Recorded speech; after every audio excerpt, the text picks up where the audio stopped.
Hello बच्चों, welcome back to online classes of Adi career point. तो student, आज के इस वीडियो में हम कंप्लीट करने वाले हैं 2024 के सारे एमसीक्यू क्वेश्चंस। ओके, तो ये आपका पीवाईक्यू है। But before going to start the video और आपको ये सारे क्वेश्चंस कराने से पहले एक बहुत इंपॉर्टेंट पॉइंट जो मैं आपसे कहना चाहती हूँ, दैट इज बोर्ड एग्जाम कोई आपके इंटेलिजेंस का टेस्ट नहीं। कि मुझे पता है आप सब अभी डर रहे होंगे, घबरा रहे होंगे कि आखिर हमारा प्रिपरेशन इनकम्प्लीट ना रह जाए, कौन सा टॉपिक छूट जा रहा है, किसे हमें कंप्लीट करना है, यानी एक भागा दौड़ी मची हुई। तो बच्चों, शांत हो जाइए। पहले आप शांत हो जाइए और एक गहरी सांस लीजिए, क्योंकि बोर्ड एग्जाम कोई आपकी इंटेलिजेंस का टेस्ट नहीं है, बल्कि आपकी प्रैक्टिस और आपकी स्ट्रेटेजी के ऊपर डिपेंड करता है। ठीक है, आप जितना प्रैक्टिस करते जाएंगे, प्रॉपर तरीके से प्रैक्टिस करते जाएंगे, बस आपका एंजाइटी वही रिड्यूस होने लगेगा। हाँ, लेकिन हाँ, एग्जाम कंप्लीट होने तक तो एंजाइटी रहेगी, है ना, डर तो रहेगा, जिसे मैं कहती हूँ कि ऐसा डर जरा जरूरी भी होता है, क्योंकि ये स्ट्रेस आपको सक्सेस के रास्ते पे। तो बच्चों, अभी डरना नहीं है, बल्कि आपको प्रिपरेशन करना है, एकदम हड़बड़ी नहीं, कोई रेस नहीं। टाइम हमारे पास अभी भी है, कुछ छूट गए होंगे तो वो भी प्रिपरेशन हो जाएगा।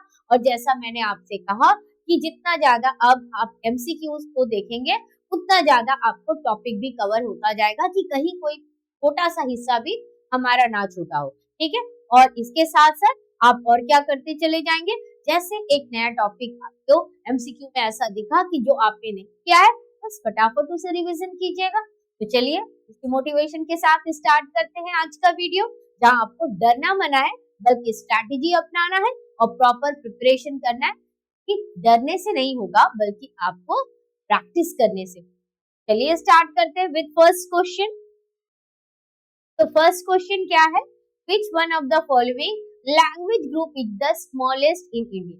तो अब यहाँ पर कौन सा लैंग्वेज ग्रुप जो है वो स्मॉलेस्ट है। तो अब यहाँ पर जिस लैंग्वेज ग्रुप की बात हो रही है, वो लैंग्वेज ग्रुप कौन सा है, that is the 22 scheduled languages of India. ठीक है, तो 22 शेड्यूल्ड लैंग्वेजेस ग्रुप में कौन सा लैंग्वेज जो है वो स्मॉलेस्ट है। तो before going to discuss the answer of this question, student, ये वीडियो लंबा होने वाला है, अंत तक जुड़े रहिएगा और प्रॉपर प्रिपरेशन कीजिए। थक जाए तो वहां रुक जाइएगा, ब्रेक ले लीजिएगा, क्योंकि अगर आप ब्रेक लेंगे तो आपको एनर्जी आएगी, एनर्जी आने के बाद पढ़िएगा। ऐसा नहीं कि आपको एक फ्लो में पूरा इतना लंबा वीडियो है उसको आपको कंप्लीट करना है। मैंने ऑलरेडी कहा है कि कोई रेस नहीं है, आराम से कीजिए, टाइम है, हो जाएगा, क्योंकि आपने तो प्रिपरेशन किया है। बस डर है आपके अंदर, लेकिन वो डर भी इन एमसीक्यूज को करते करते कंप्लीट हो जाएगी। और मैंने ये भी कहा है आपको, गलती अभी कीजिए, एग्जाम में गलती नहीं होनी चाहिए। तो ऑनेस्टली एकदम प्रिपरेशन कीजिए, आप इसके आंसर लिखिए कि ये आंसर क्या होगा, और उसके बाद चेक कीजिएगा कि आपका आंसर करेक्ट है या नहीं है। चलिए अब देखते हैं लैंग्वेज ग्रुप कौन सा स्मॉलेस्ट है। तो करेक्ट आंसर क्या है, the correct answer is Sanskrit, Bodo and Manipuri. ठीक है, तो संस्कृत, बोडो एंड मणिपुरी जो है ये स्मॉलेस्ट लैंग्वेज ग्रुप है। और कितने शेड्यूल्ड लैंग्वेजेस है, तो there are 22 scheduled languages. Okay, तो लिंग्विस्टिक कंपोजिशन वाला वीडियो जो मैंने आपको प्रोवाइड किया है, वहां इन सारे पॉइंट को हमने डिस्कस ऑलरेडी किया है। Now the next question, which one of the following is able to purchase merchandise more economically। तो भाई ये merchandise का मतलब क्या है, this means goods। ठीक है, this means what, goods। तो which one of the following is able to purchase यानी खरीद सकता है, goods खरीद सकता है more economically। अब ये more economically क्या है, यानी कि जहां पर हमें जो है कम पैसे में सामान मिले, by contacting the manufacturer, यानी जो बना रहा है, यानी कि जो फैक्ट्री जो डायरेक्ट गुड्स जो है प्रोड्यूस कर रही है, उससे डायरेक्ट कांटेक्ट करके क्या करना, परचेस करना गुड्स को more economically to produce the goods according to their specification, यानी अपने स्पेसिफिकेशन के अकॉर्डिंग गुड्स प्रोड्यूस करना। तो फॉर एग्जांपल कंप्यूटर का ले लेते हैं, है ना, कंप्यूटर का एग्जांपल ले लेते हैं।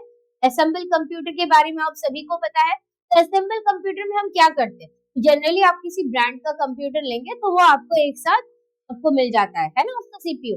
लेकिन अगर आप असेंबल करने जाएंगे तो आप एक पर्टिकुलर एरिया से आप पर्टिकुलर शॉप जहाँ रैम की स्पेशलिटी आप उसका रैम लेंगे, कहीं से रोम इकट्ठा करेंगे, कहीं से हार्ड डिस्क लेंगे, है ना। इस तरह से कंप्यूटर एक एक पार्ट को आप जो है परचेस करेंगे, परचेस करके उसे असेंबल करेंगे और असेंबल करके फिर क्या करेंगे, यानी अपनी स्पेसिफिकेशन के अकॉर्डिंग, अपने नीड्स के अकॉर्डिंग आप काम करेंगे कि मेरी जरूरत क्या है। तो मैंने अगर मान लो कोई ब्रांड का कंप्यूटर लिया, HCL का लिया, LG का लिया, सैमसंग का लिया, तो उसमें क्या है कि उसमें जो पर्टिकुलर जितने भी स्पेसिफिकेशन है उसी के अकॉर्डिंग मुझे लेना पड़ेगा। लेकिन जब मैं असेंबल करूंगी यानी कि खुद प्रोड्यूस करूंगी अपनी अकॉर्डिंग, तो उसके लिए मैं क्या करूंगी कि डायरेक्ट मैन्युफैक्चरर्स के साथ में कांटेक्ट करूंगी, क्योंकि मुझे ह्यूज अमाउंट में मैन्युफैक्चर करके प्रोड्यूस करके बेचना है। तो ऐसे स्टोर्स को हम क्या कहते हैं, तो which one of the following is able to purchase merchandise more economically by contacting manufacturer को कॉन्टैक्ट करके to produce the goods according to what their specification. अब इनमें से कौन सा ऑप्शन करेक्ट है? ट्रेडिंग सेंटर है, ऑप्शन बी कंज्यूमर कोऑपरेटिव्स है, ऑप्शन सी डिपार्टमेंटल स्टोर्स है और ऑप्शन डी चेन स्टोर्स है। तो चलिए चेक करते हैं करेक्ट आंसर क्या है। तो student correct answer is chain store. तो स्टूडेंट अब ये हो गया आपका चेन स्टोर। तो ट्रेडिंग सेंटर्स और कंज्यूमर कोऑपरेटिव्स तो इसके पार्ट नहीं, लेकिन अगर हम बात करें डिपार्टमेंटल स्टोर्स की, तो डिपार्टमेंटल स्टोर्स जहाँ पर अलग अलग पार्ट्स होते हैं, जैसे कि मान लो एक ऐसा स्टोर, वहां आपको क्या मिलेगा, कहीं पर आपको मिलता है एक पर्टिकुलर, उस पर्टिकुलर मॉल में, मॉल का एग्जांपल ले लेते हैं, तो मॉल में अलग अलग डिपार्टमेंट होते हैं, एक आपका फीमेल सेक्शन होता है, एक मेल सेक्शन होता है, एक बच्चों का सेक्शन होता है। इस तरह से अलग अलग डिपार्टमेंट होते हैं, जहाँ ह्यूज अमाउंट में सामान आते हैं, तो हम किसको सेल करते हैं, तो हम कंज्यूमर को सेल करते हैं। ठीक है, तो ये हो गया आपका डिपार्टमेंटल स्टोर और एक हो गया आपका चेन स्टोर। ओके, अब चलते हैं अगले क्वेश्चन में। सिंथेटिक फाइबर और प्लास्टिक, तो भाई सिंथेटिक फाइबर और प्लास्टिक मैन्युफैक्चरिंग किसमें होती है, कौन सी पर्टिकुलर इंडस्ट्री से रिलेटेड है? Option A mineral based industry, option B chemical based industry, option C forest based industry and option D animal based industry. तो इसका करेक्ट आंसर क्या होगा? Correct answer is chemical based industry. तो correct answer क्या है? Option B, that is the chemical based industry is the correct answer. Now the next question, which one of the following pair is matched correctly? Okay, अब यहाँ पर क्या दिया हुआ है? Target area planning. यहाँ क्या कवर किया हुआ है? Target area planning. तो स्टूडेंट जितने टारगेट एरिया प्लानिंग है ना, प्लीज इसके फीचर्स को एक बार आप जरूर से रिवाइज कीजिएगा। हिल एरिया डेवलपमेंट प्रोग्राम क्या है, फ्लड प्रोन एरिया प्रोग्राम क्या है, Indira Gandhi canal command area, integrated tribal development project. अब इनमें से कौन सा पेयर जो है करेक्टली मैच्ड है? तो hill area development programme semi arid और एरिड ट्रैक्ट्स ऑफ इंडिया में लॉन्च किए जाते हैं क्या? फ्लड प्रोन एरिया प्रोग्राम यानी कि जो सूखे वाले इलाके से related 15 hilly district, Indira Gandhi canal command area, Ganganagar, Hanumangarh और इंटीग्रेटेड ट्राइबल डेवलपमेंट प्रोजेक्ट, क्या ये राजस्थान और गुजरात में इंप्लीमेंट किए गए हैं? तो कौन सा आपका करेक्ट ऑप्शन होगा, कौन सा करेक्ट पॉइंट होगा? तो let's check the correct answer, that is Indira Gandhi canal command area, और ये कहां पर है? गंगानगर, हनुमानगढ़, राजस्थान को कवर करता है। Now the next question, read the following objectives regarding national policy for what? Skill development and entrepreneurship. कौन से साल का है? 2015। तो यहाँ से आपको एक पॉइंट क्या हो गया?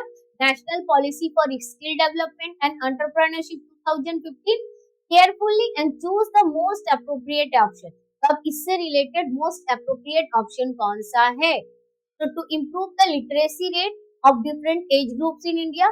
तो मतलब क्या है? आपको इसके पर्पस को आइडेंटिफाई करना है कि आखिर ये जो national policy for skill development and entrepreneurship किस लिए लाया गया और कौन से साल में लाया गया? 2015 में। अब इसका पर्पस क्या है? To improve the literacy rate at different age groups in India. Option 2 कहता है provide umbrella framework to all skilling activities. Option 3 कहता है to align all skilling activities to common standard, and option 4 to link skilling activities with demand centre. तो अब इनमें से कौन सा जो है वो आपका करेक्ट आंसर है option B, that is 2, 3, 4। Okay, तो 2, 3, 4 इज द करेक्ट आंसर। तो बेटा अगर हम बात करें अबाउट स्किल डेवलपमेंट, तो यहाँ पर कहीं से भी आपका लिटरेसी रेट पर कोई पॉइंट नहीं बनता है, क्योंकि it is not related with literacy rate. Okay, तो ये नहीं है। तो लेकिन ऑप्शन 2 क्या कहता है, टू प्रोवाइड अम्ब्रेला फ्रेमवर्क, यानी कि इसमें सारे कवर हो जाएंगे, सारे पॉइंट कवर हो जाएंगे किसकी, ऑल स्किलिंग एक्टिविटीज की। तो ये पहला एम हो गया। तो अगर आपने नहीं पढ़ा है तो फिर यहाँ से रिवीजन हो जाएगा, और अगर पढ़ा है तो कोई बात नहीं, दोबारा रिवीजन हो। ठीक है, तो national policy for skill development and entrepreneurship 2015 क्या करता है, provide umbrella framework all skilling activities, to align all skilling activities to common standard and to link skilling activities with demand centers के साथ में लिंक करते हैं। कि हमारे पास स्किल है लेकिन डिमांड सेंटर नहीं है, उसके साथ लिंक करना पड़ेगा ना। ठीक है, now the next question, what is the other name of rain-fed type of farming? ठीक है, तो rain-fed type of farming का जो है दूसरा नाम क्या है, option A productive farming, option B protective farming, C बरनी और डी जैद। तो चेक करते हैं correct answer. Correct answer is option C, that is बरनी। तो रेनफेड फार्मिंग का दूसरा नाम क्या है, रेनफेड फार्मिंग का दूसरा नाम है बरनी। Okay, now next question, which one of the following is not the objective of Namami Gange programme? तो बच्चों नमामि गंगे प्रोग्राम क्यों लाया गया, ताकि हम गंगा को क्लीन कर पाए, है ना। तो नमामि गंगे प्रोग्राम गंगा कैसे रिलेटेड है।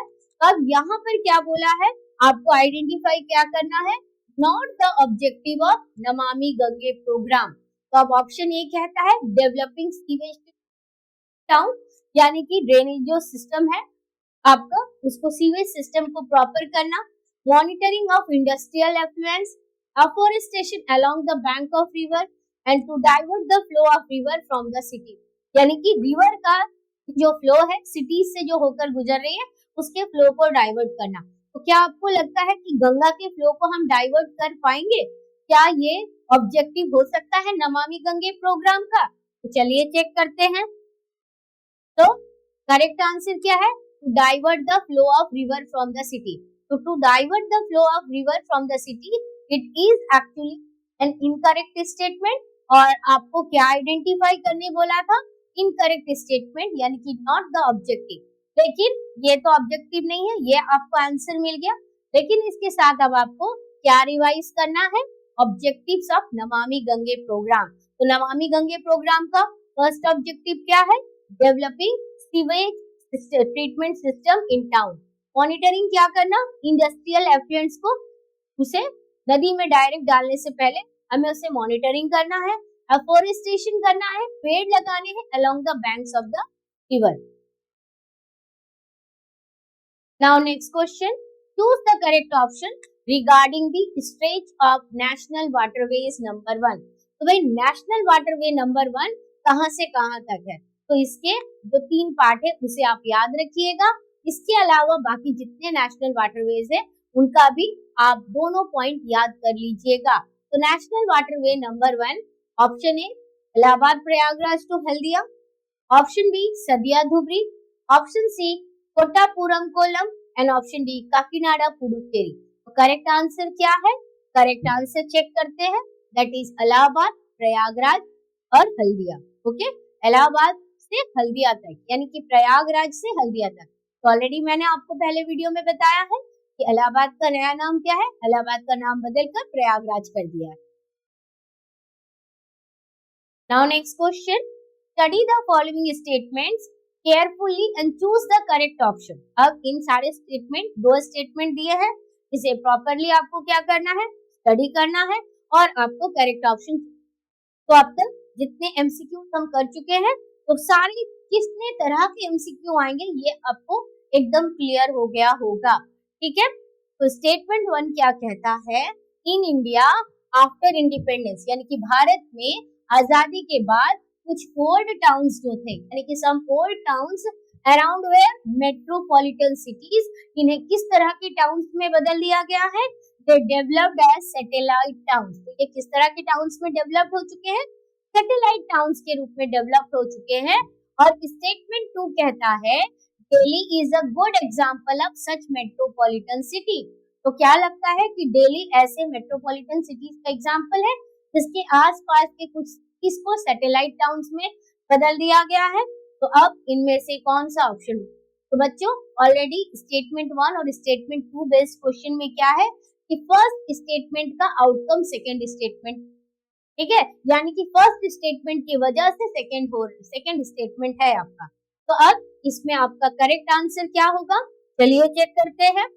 तो correct answer both the statement 1 and 2 are correct and statement 2 जो है that is the correct example of statement 1। Okay, तो Delhi is the correct example of this particular satellite towns. Okay, satellite towns जो metropolitan cities चारों तरफ develop होते हैं, तो दिल्ली ऐसा मेट्रोपॉलिटन सिटी का एग्जांपल में आता है जिसके चारों तरफ इस तरह से सैटेलाइट टाउन्स जो है डेवलप हो चुके हैं आफ्टर इंडिपेंडेंस। ओके,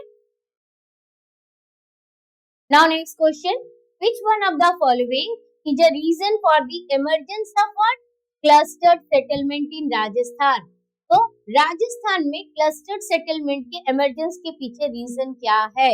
तो क्लस्टर्ड सेटलमेंट के अलग अलग फीचर्स है, ठीक है।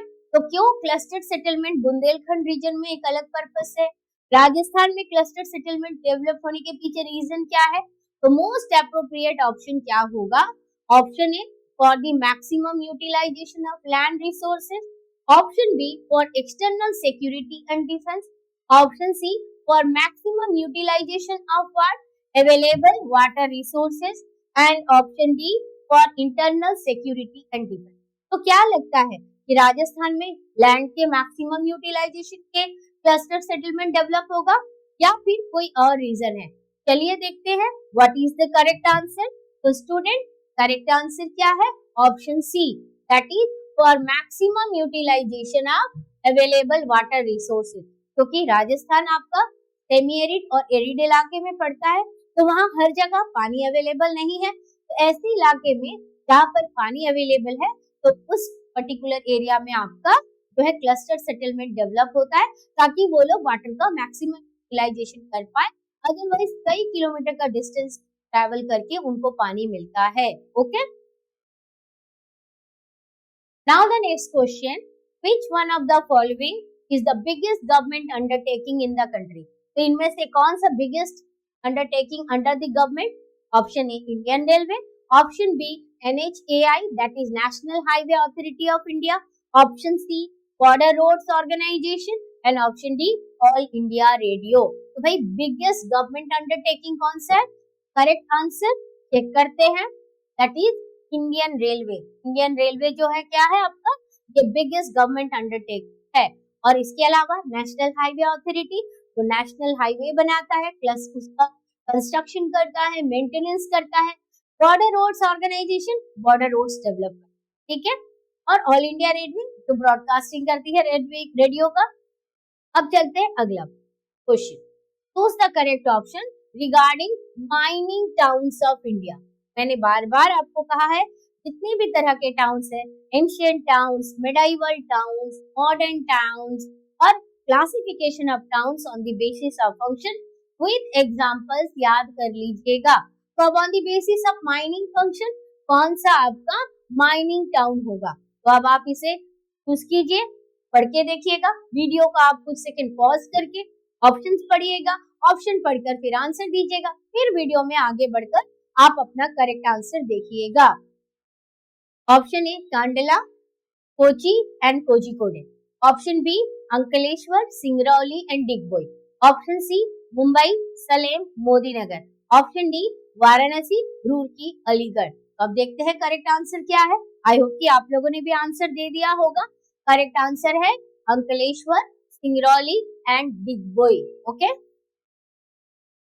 Now read the given statement carefully. तो अब आपको समझ में आ रहा है एमसीक्यू को आपको प्रॉपर्ली पढ़ना पड़ेगा। एमसीक्यू का मतलब कोई वन लाइन क्वेश्चन आपसे नहीं पूछ रहा है। तो read the given statement carefully and answer the question that follow. अब स्टेटमेंट बेस्ड एमसीक्यू है। Most of the industrial waste, क्या बोला गया है? ज्यादा से ज्यादा जो इंडस्ट्रियल वेस्ट है are disposed of in running water, ठीक है, या फिर लेक्स, यानी कि जितने भी ज्यादा से ज्यादा इंडस्ट्रियल वेस्ट हम कहाँ पर फ्लो कर देते हैं, रनिंग वाटर पे या फिर लेक्स में। एंड विच अमंग, तो on the basis of this statement, which among the following group of industries are the major source of water pollution, ठीक है, तो इनमें से कौन सी इंडस्ट्री जो है that is the major source of water pollution. तो बच्चों इस तरह के स्टेटमेंट पे घबराने की जरूरत नहीं है, बस एक बार रीड करके देखिए, है ना। अगर आपने प्रॉपर स्टडी किया है स्ट्रक्चर्ड वे में, मैं बार बार बोल रही हूँ, स्ट्रेटेजी, अंडरस्टैंडिंग, इस तरह से अगर आप पढ़ते हो तो आपका हो जाएगा। तो ऑलरेडी मैंने आपका इस पर्टिकुलर टॉपिक से रिलेटेड वीडियो अपलोड किया था जहां ये सारे पॉइंट मैंने डिटेल में डिस्कस, बस आपको यहाँ पर जैसे कि कंफ्यूज करने के लिए, एक्चुअली कंफ्यूज नहीं है, बस क्वेश्चन को मॉडिफाई करके अलग तरीके से देखने का नजर, राइट, डायरेक्ट क्वेश्चन नहीं पूछा, लेकिन फिर भी यहाँ पर इस स्टेटमेंट के बेसिस पर तो एक डायरेक्ट क्वेश्चन पूछा गया है that which among the following group of industries are the major source of water pollution, choose the most appropriate option. Option A leather, pulp and paper, option B iron, copper, sugar, option C sugar, petrochemical and fertilizer, and option D cotton, textile, chemical and power plant. क्या होगा correct answer, चलिए check करते हैं। that is leather, pulp and paper are what they are the most polluting industry में आता है, major source of water pollution, okay। now the next question, which of the following organization set the rules for global trading among its member nation, right, तो global trading से related rule कौन बना रहा है, choose the most appropriate option। option है A United Nation, B World Trade Organization, C North American Free Trade Association and option D South Asian Free Trade Association। तो आपको क्या लगता है कौन सा ऑप्शन करेक्ट होगा, यानी कि ऐसा ऑर्गेनाइजेशन जो रूल सेट करता है कहाँ पर, ग्लोबल ट्रेडिंग का, यानी आपको ग्लोबल लेवल के ऑर्गेनाइजेशन को देखना है। तो अगर हम इन द ऑप्शंस को देखें तो एक नॉर्थ अमेरिका से रिलेटेड है और एक साउथ एशियन कंट्री से रिलेटेड है, तो ये दोनों जो ऑप्शन है क्या ये ग्लोबल ट्रेडिंग से रिलेटेड रूल बनाएंगे, नहीं। अब बात करते हैं यूनाइटेड नेशन, इसलिए काम करता है, पीस कीपिंग से रिलेटेड है, तो अब बच गया आपका क्या, that is world trade organisation. Check करते हैं correct answer, that is WTO, okay. Now that is the passage based question और ये किससे रिलेटेड है, stages of demographic transition theory. तो बच्चों डेमोग्राफिक ट्रांजिशन थ्योरी पैसेज में भी पूछा जाता है, आपको 3 फेजेस को अलग से एक्सप्लेन करना है या फिर कंफ्यूज करने के लिए 3 फेजेस में डिफरेंसेस भी आपको बताना है। तो अगर आपको इसके फीचर्स याद रहेंगे तो आप आंसर कर देंगे, बस यही चीज आपको 5 मार्क्स में भी करना है कि डेमोग्राफिक ट्रांजिशन थ्योरी क्या है, उसके पेजेस और उससे रिलेटेड डायग्राम जरूर से प्रैक्टिस कराइएगा क्योंकि वो डायग्राम आपको ड्रॉ करना रहता है, ओके। तो चलिए अब इस पैसेज से रिलेटेड क्वेश्चंस देखें हम पहले। Which among the following stage or stages have high growth of population? तो कौन सी स्टेज में हाई ग्रोथ ऑफ पॉपुलेशन था, only the first stage, only the second stage, both first and second stage and both second and last stage. तो चलिए एक बार इसके stages check करें। तो first stage of demographic transition theory में हम क्या देखते हैं, हाई फर्टिलिटी, यानी कि CBR हाई है, क्रूड बर्थ रेट हाई है और हाई मोर्टेलिटी यानी कि CTR भी हाई है। तो हाई है बिकॉज लोग ज्यादा रिप्रोड्यूस कर रहे हैं, यानी कि बच्चे को जन्म दे रहे हैं, because to compensate for death, क्योंकि लोग ज्यादा मर रहे हैं, ज्यादा लोगों की डेथ हो रही, क्यों, बिकॉज ऑफ एपिडेमिक और वेरिएबल फूड सप्लाई, ठीक है। तो यहाँ हमने क्या देखा, हाई बर्थ रेट है तो हाई डेथ रेट है, यह भी देखने के लिए मिल रहा। लाइफ एक्सपेक्टेंसी लो है, पीपल मोस्टली इलिटरेट है, लेवल ऑफ टेक्नोलॉजी लो है।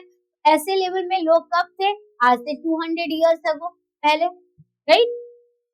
Fertility remain high in which stage, second stage. First stage में भी हमने फर्टिलिटी हाई देखा था लेकिन डेथ रेट को भी हाई देखा था, लेकिन सेकेंड स्टेज में क्या देख रहे हैं कि फर्टिलिटी जो है वो हाई है in the beginning of second stage, लेकिन वो विद टाइम क्या हो रहा है, डिक्लाइन कर रहा है। तो डिक्लाइन क्यों कर रहा है, this is accompanied by reduce mortality rate, ठीक है। अब मोर्टेलिटी रेट जो है कम हो रही है, CTR कम हो रहा है, क्यों कम हो रहा है, क्योंकि इंप्रूवमेंट इन सैनिटेशन है, हेल्थ फैसिलिटीज अच्छी हो चुकी है, जिसके वजह से मोर्टेलिटी रेट डिक्लाइन कर रहा है। Okay, and because of this gap net addition to population is high. तो वजह से क्या है कि बर्थ रेट तो हाई है, लेकिन डेथ रेट तो कम हो गया। लेकिन इसके वजह से ये जो ज्यादा लोग जन्म ले रहे हैं, तो ये तो इसमें ऐड होता चला जा रहा है। इसके वजह से पॉपुलेशन में नंबर ऑफ पीपल जो है वो ज्यादा ऐड होते चले। अब बात करते लास्ट स्टेज की। तो अब लास्ट स्टेज में फर्टिलिटी भी डिक्लाइन करता है और मॉर्टेलिटी भी डिक्लाइन करता है कॉन्सिडरेबली।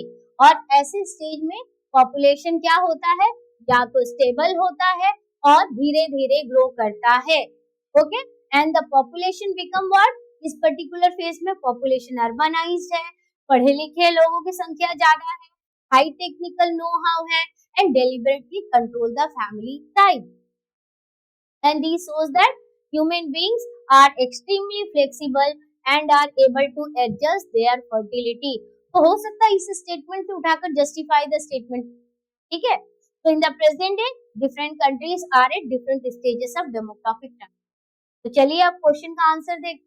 तो which among the following stage high growth of population आपको देखने के लिए मिलता है। तो the correct answer is what, only the second. तो ओनली द सेकेंड स्टेज, क्योंकि बिगनिंग में यहाँ पर आपका क्या है, बर्थ रेट आपका क्या दिख रहा है, हाई दिख रहा है। डेथ रेट जो है वो धीरे धीरे डिक्लाइन कर रहा है। अब ये जो बर्थ रेट हाई है, डेथ रेट डिक्लाइन हो गया, तो नंबर ऑफ पीपल ज्यादा ऐड हो रहे हैं ना, क्योंकि आप जो है लोग जा नहीं रहे हैं। Clear. Now next question, choose the most appropriate option from the following regarding components of population. तो पॉपुलेशन चेंज के कितने कंपोनेंट है, there are 3 component of population change. तो अब इसमें से आपको आइडेंटिफाई करना है। Option A birth, death and migration. Option B birth, density and migration. Option C density, literacy and age structure. And option D death, literacy and sex rate. तो अब इनमें से कौन सा जो है मोस्ट अप्रोप्रिएट ऑप्शन है, जिससे क्या बदलता है, पॉपुलेशन पे चेंज देखने के लिए मिलता है। तो इसका करेक्ट आंसर क्या है, करेक्ट आंसर है बर्थ, डेथ एंड माइग्रेशन, यानी कि सीबीआर में आपका क्या आएगा, सीबीआर क्रूड बर्थ रेट, जिसको हम पर 1000 में कैलकुलेट करते हैं, सीडीआर जिसे हम पर 1000 में कैलकुलेट करते हैं, और इसके अलावा माइग्रेशन है ना, इसके अलावा माइग्रेशन है। ओके, इसके अलावा माइग्रेशन है। और अगर हम माइग्रेशन के बारे में बात करें तो माइग्रेशन 2 तरह के होते हैं, इन माइग्रेशन और आउट माइग्रेशन। अब माइग्रेशन को अफेक्ट करने वाले फैक्टर्स कौन से, pull factor, push factor. Okay, now which of the following stage और stages has had slow growth of population. तो आप कौन से पीरियड में स्लो ग्रोथ दिखेगा, only the first stage, only the second stage, only second and last stage, only first and last stage. चलिए check करते correct answer, only first and last stage. तो first and last stage, भाई first stage में CBR भी क्या है, first stage में CBR जो है ये भी हाई है। ओके, कितने जन्म ले रहे हैं, तो सीडीआर भी आपको हाई दिख रहा है, इसी वजह से तो सीबीआर हाई है, क्योंकि डेथ रेट ज्यादा है। डेथ रेट किसकी वजह से, एपिडेमिक से है और वेरिएबल फूड सप्लाई से है। ठीक है, अब लास्ट स्टेज में क्या देखते हैं, लास्ट स्टेज में दोनों, यानी कि सीबीआर क्या होता है, सीबीआर भी डिक्लाइन कर रहा है, राइट, और सीडीआर भी डिक्लाइन कर रहा है। अब आपको समझ में आया यहाँ पर दोनों फेज में क्या चीज सिमिलरिटी, यहाँ दोनों हाई है, यहाँ दोनों डिक्लाइन कर रहा है। तो डेफिनेटली इन दो फेज में आपको पॉपुलेशन क्या दिखेगा, स्टेबल दिखेगा, है। तो which of the following stages have slow growth of population, तो पॉपुलेशन ग्रोथ या तो स्लो होगा या तो स्टेबल होगा। Clear. Now the next question, read the following factors of migration. तो माइग्रेशन के पीछे कारण क्या है, केयरफुली आपको चूज करना है। Correct option related to pull factor. ठीक है, read the following factors of migration, यानी कि फैक्टर्स ऑफ माइग्रेशन को आपको रीड करना है और इनमें से आपको क्या आइडेंटिफाई करना है, पुल फैक्टर को identify. There are 2 factors of migration, pull and push factor. अब आपको पुल फैक्टर आइडेंटिफाई करना है, यानी कि पुल फैक्टर क्या होता है, जो आपको अपनी तरफ खींचता है, यानी वो सारी चीजें आपको अपनी तरफ अट्रैक्ट करेंगी जो बेस्ट हो, जैसे कि बेटर जॉब अपॉर्चुनिटी, अच्छा क्लाइमेट होना चाहिए, बेटर ट्रांसपोर्ट फैसिलिटीज होना चाहिए, हेल्थ फैसिलिटीज होना चाहिए, एजुकेशनल फैसिलिटीज होना चाहिए, लिविंग स्टैंडर्ड इंप्रूव होना चाहिए, ये सारा कुछ आपका पुल फैक्टर में आएगा। तो peace and stability, unfavourable climate, protection of property, economic backward. अब इनमें से पुल फैक्टर क्या है? क्या इकोनॉमिक बैकवर्डनेस, जो इलाका इकोनॉमिकली बैकवर्ड होगा, क्या वो आपको अपने तरफ खींचेगा? नहीं खींचेगा। प्रोटेक्शन ऑफ प्रॉपर्टी जहां होगा, आप क्या वहां जाना पसंद करेंगे? डेफिनेटली पसंद करेंगे। अनफेवरेबल क्लाइमेट यानी कि हार्श क्लाइमेटिक, क्या आप रहना पसंद करेंगे? नहीं करेंगे। पीस एंड स्टेबिलिटी जहां होगा, वहां आप रहना पसंद करेंगे। तो अब इनमें से आपका करेक्ट ऑप्शन क्या होगा? चलिए चेक करते हैं। That is option B, only 1 and 3 are correct। तो अब 1 में आपका क्या है? 1 इज पीस एंड स्टेबिलिटी, जहां होगा हम वहां जाएंगे, और प्रोटेक्शन ऑफ प्रॉपर्टी जहां होगा वहां पर हम सीखेंगे। Okay, next question, which one of the following is an approach of human development? तो ह्यूमन डेवलपमेंट के इनमें से कौन सा ह्यूमन डेवलपमेंट का अप्रोच है? Equity, productivity, capability, empowerment. तो बच्चों, ह्यूमन डेवलपमेंट के टॉपिक में दो चीजें, एक आपका अप्रोच है और आपके 4 पिलर। तो अप्रोचेस भी 4 है और 4 पिलर्स जो आपका मेंशन किया गया वो भी 4। तो अब आपको आइडेंटिफाई करना है तो इनमें से कौन सा अप्रोच है, ठीक है? Equity, productivity, capability, empowerment. तो what is the correct answer? अगर हम ह्यूमन डेवलपमेंट के अप्रोचेस याद करें, वेलफेयर अप्रोच है, इनकम अप्रोच है, बेसिक नीड अप्रोच है, चौथा क्या है? कैपेबिलिटी अप्रोच है बच्चों, दैट इज ऑप्शन सी। तो चलिए चेक करते हैं, that is capability approach. Okay, और बाकी आपका क्या है? They are the pillars of human, ठीक है? Equity which is deals with not equality, ये डील करता है आपका फेयरनेस से, ठीक है? यानी कि सही तरीके से डिस्ट्रीब्यूशन होना चाहिए। प्रोडक्टिविटी यानी कि प्रोडक्शन से रिलेटेड। एम्पावरमेंट, ये आपको पावरफुल बनाना है, किस तरह से? स्किलिंग वगैरह ये सब कुछ। और इसके अलावा और कौन सा है? सस्टेनेबिलिटी। तो इन 4 पॉइंट को याद कर लीजिएगा, इसके फीचर्स पूछे जाते हैं एग्जाम में। Now match 1 with column 2 and choose the correct answer. अब इसमें क्या है? एरिया है एंड एनिमल डोमेस्टिकेशन, देखिए कौन से एरिया में कौन सा एनिमल का डोमेस्टिकेशन हो, ठीक है? तो tropical Africa, Asiatic desert, mountainous areas of Tibet and sub arctic area. तो कौन से एरिया में कौन सा एनिमल डोमेस्टिकेट किया जाता है, ठीक है? तो ट्रॉपिकल अफ्रीका है, एशियाटिक डेजर्ट है, माउंटेनियस एरियाज ऑफ तिब्बत, ठीक है, और सब आर्कटिक एरिया। और एनिमल्स के नाम जिनको डोमेस्टिकेट किया जाता है, that is camel, cattle, reindeer और लैमर्स। तो चलिए चेक करते हैं करेक्ट आंसर क्या है। तो करेक्ट आंसर इज ऑप्शन ए। क्या है ऑप्शन ए में? दैट इज ट्रॉपिकल अफ्रीका में आपको क्या मिलेगा? आपको यहाँ पर कैटल मिलेंगी क्योंकि ट्रॉपिकल अफ्रीका वाला पार्ट है। तो एशियाटिक डेजर्ट में आपको क्या मिलेगा? कैमल मिलेगा, है ना? तो डेजर्ट का एनिमल तो कैमल है, तो 2 का 1 हो गया, ठीक है? Mountainous areas of Tibet, mountainous areas of Tibet में क्या है? लेलमास। और सब आर्कटिक रीजन में आपको क्या मिलेगा? रेंडियर।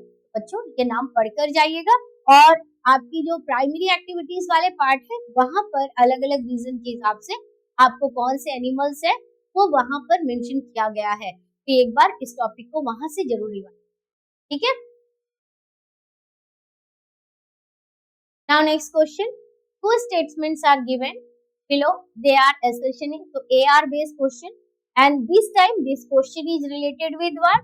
Food glues industries से है, they can be located in a wide variety of places, okay? And option R क्या कहता है?